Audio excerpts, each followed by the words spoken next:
मुजफ्फरनगर के सनातन धर्म सभा भवन में आयोजित श्री राम कथा में श्रद्धा और भक्ति का अनुपम संगम देखने को मिल रहा है। कथा के क्रम में आज भगवान श्री राम और माता जानकी के दिव्य विवाह प्रसंग का भावपूर्ण मंचन किया जाएगा, जिसे देखने और सुनने के लिए बड़ी संख्या में श्रद्धालु कथा स्थल पर पहुंच रहे हैं। कथा के दौरान पूरा पंडाल श्री राम के जयघोष और भजनों से भक्तिमय माहौल में सराबोर नजर आ रहा है। श्रद्धालु भक्ति भाव से कथा श्रवण कर रहे हैं और प्रभु श्री राम के आदर्श जीवन से प्रेरणा प्राप्त कर रहे हैं। जानकी विवाह का प्रसंग सनातन परंपरा में अत्यंत महत्वपूर्ण माना जाता है, जिसमें भगवान श्री राम और माता सीता के पावन मिलन का वर्णन किया जाता है। कथावाचक द्वारा इस दिव्य प्रसंग का संगीतमय और भावपूर्ण वर्णन किया जाएगा, जिससे श्रद्धालु आध्यात्मिक आनंद की अनुभूति करेंगे। आयोजन समिति ने अधिक से अधिक श्रद्धालुओं से कथा में शामिल होकर धर्म लाभ प्राप्त करने की अपील की है। सनातन धर्म सभा भवन में चल रही श्री राम कथा प्रतिदिन धार्मिक उल्लास और भक्ति के वातावरण के साथ आगे बढ़ रही है, जहां श्रद्धालु प्रभु श्री राम के आदर्शों को अपने जीवन में अपनाने का संकल्प भी ले रही हैं।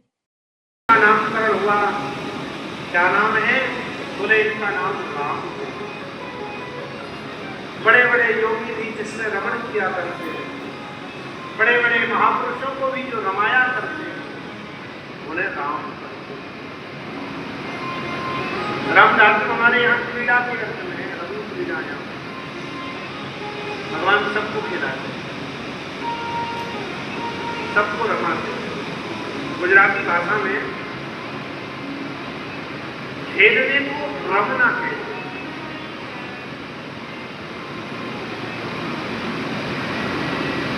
बालक रमे थे, बच्चे खेल रहे हैं, ये कहना हो तो कैसे कहेंगे गुजराती? बालक को रमे थे यानी खेल रहे हैं बच्चे। तो रम यानी रमाना, खिलाना। ठाकुर जी सबको खिलाते।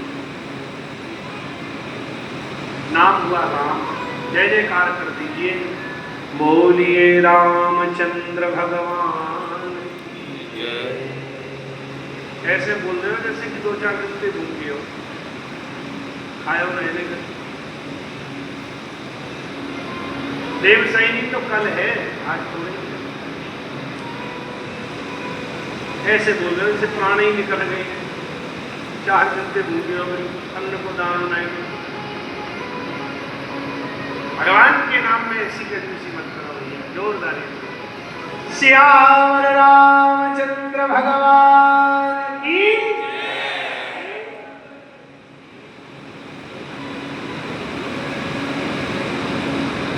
विश्व भरण पोषण करे लोई,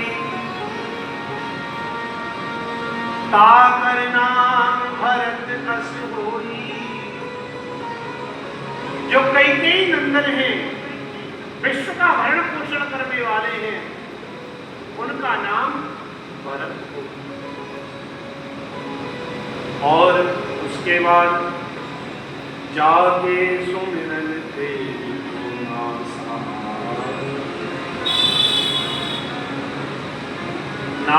शत्रुघ्न वेद प्रकाश। जिसका स्मरण करने से जीवन के अंतःकरण के समस्त शत्रु समाप्त हो जाते हैं। काम क्रोध लोभ मोह मत्सर आदि। ऐसे सुमित्रानंदन का नाम शत्रुघ्न हो। बहुत से लोग कहते हैं महाराज एक बात समझ में नहीं आती, शत्रुघ्न जी कभी किसी से लड़ाई करते हुए तो दिखाई पड़े नहीं। आप संपूर्ण रामचरित्र को भगोल लीजिए, बहुत कम जगह आपको ऐसी मिलेंगी जहाँ शत्रुघ्न जी का किसी से झगड़ा होता हुआ दिखाई पड़े। कभी किसी से लड़े नहीं, कभी झगड़े नहीं, नाम रखियो शत्रुघ्न। गोस्वामी जी महाराज बड़े विवेक से अपनी बात रखते, बोले शत्रुघ्न राम और लक्ष्मण और श्री भरत अयोध्या से बाहर रहने वाले शत्रुओं को संहार करते हैं, लेकिन श्री शत्रुघ्न अयोध्या से बाहर रहने वाले शत्रुओं को नहीं मारते, श्री शत्रुघ्न अयोध्या के अंदर, और अयोध्या के अंदर ही नहीं, अपने महल के अंदर रहने वाले शत्रु के ऊपर प्रहार करते हैं। आप संपूर्ण रामचरित्र में पढ़ करके ध्यान से जब देखेंगे तो आप पाएंगे श्री शत्रुघ्न जी ने एक जोर की लात का प्रहार, चरण की ठोकर का प्रहार महल में रहने वाली मंथरा पर किया। जब मालूम पड़ा ना कई अम्बा श्री भरत और शत्रुघ्न जी ननिहाल से लौट करके आए, मालूम पड़ा यही कारण मनी थी बड़ी तो सबकी हुई आई एक साथ। और रामचरितमानस के दर्शन में, गोस्वामी जी के ग्रंथ में मंथरा को लोभ का प्रतीक माना। पाप व्यक्ति तभी करता है जब उसके जीवन में कोई लोभ हो।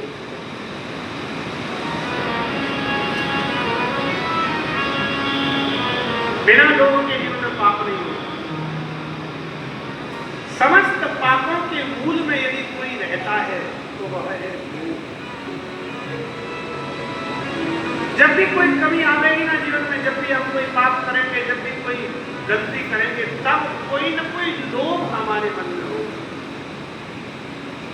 और लोभ बहुत खतरनाक है, इसलिए शत्रुघ्न अपने अंतःकरण में रहने वाले लोभ को समाप्त करने के लिए उस लोभ रूप मंथरा को मारते।